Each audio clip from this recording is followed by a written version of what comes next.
Hello, Paolo. Hi. Thanks for agreeing to speak with me today about accessibility in Montreal. And I was wondering what the accessibility is like, what challenges you faced, and how you access resources, how you go where you want to go in Montreal. Well, I basically didn't face many challenges. I just, I guess, got informed by the people who were older than me and got used to the city already, and I found places to go and things to do and places that were accessible. And I didn't do much research on what's accessible, what's not.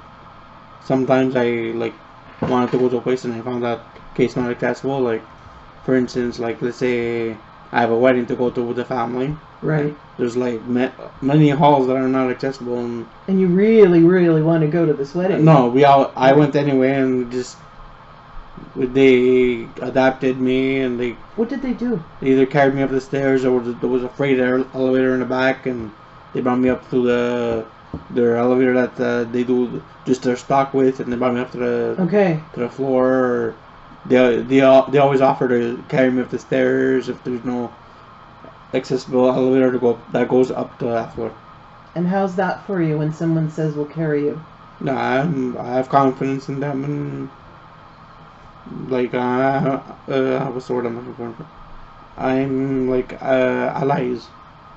Like I'm comfortable with it. You're comfortable Yeah. with that? Yeah. Did you grow up in Montreal? Yes, I did. You did? Yeah. Okay. So it sounds like you also got to know places here from birth over a Yeah. long time, Yeah. or people told you. So have you tried to go somewhere and discovered it is or is not accessible without getting information? No, not really. Like every time I go places, I always make sure there's people coming with me that could help me, or I call the place. I'm like, listen, I'm coming to your place tonight or today, and it's not accessible. What do you guys do in that situation? And they tell me, I'll just come and the staff here will help you get in. Like it's always I always plan ahead too. So you phone ahead? Yeah, to make sure I could get in, and they're like, yes, come and we'll help you get in. When you say help you, do you mean that there's a ramp or? No, they help me get in. Which if there's stairs, they'll carry me in, or they'll figure out a way for me to get in. So you are running into places that are not accessible. Not a lot of times, but there is places, unfortunately, that are not accessible. Right, like where? Where have you wanted to go? And Well, I can't remember off the top of my head, but there is places around Montreal that are not accessible. Like exactly where I can't remember off the top of my head, like I tell you. because we were talking previously, we were chatting beforehand about you like to go to movies. Yeah.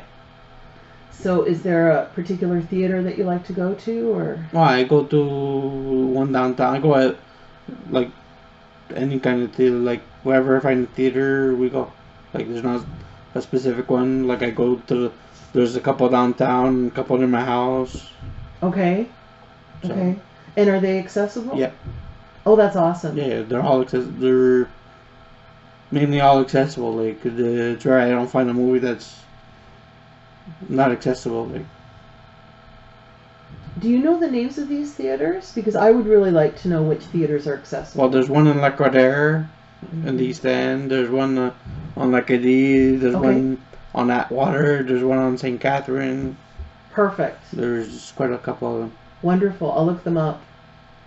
Because I like movies too, and it gets exhausting always having to phone ahead and find out, whether there are stairs. Yeah. Right? And are the washrooms accessible? Pretty much, yes.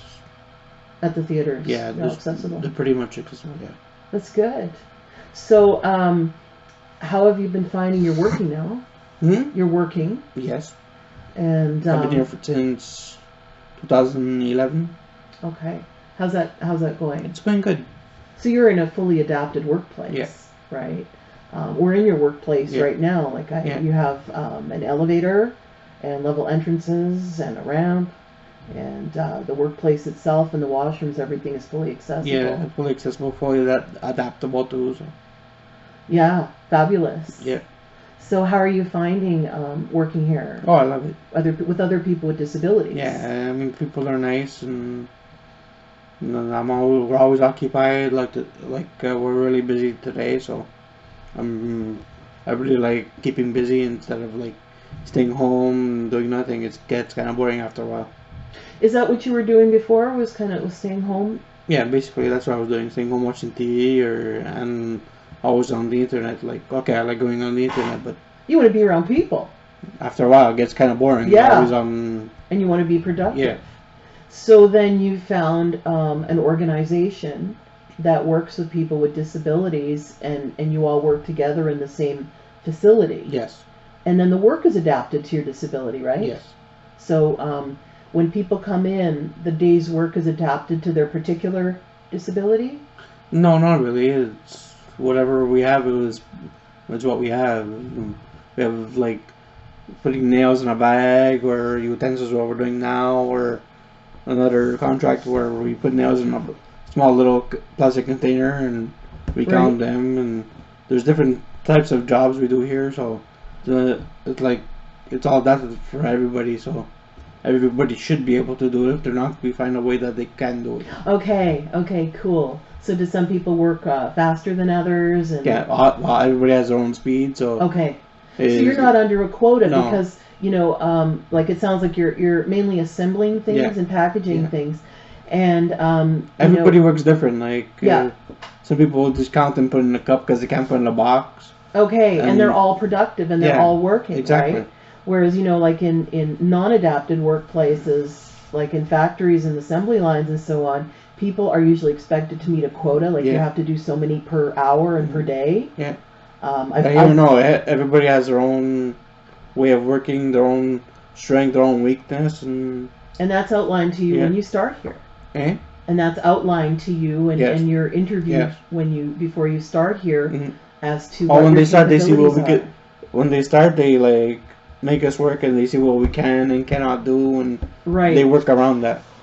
Right. So it's like an adapted work program. Yes. And everybody here has some sort of adaptation to their ability and speed. That sounds fantastic, to be able to do that.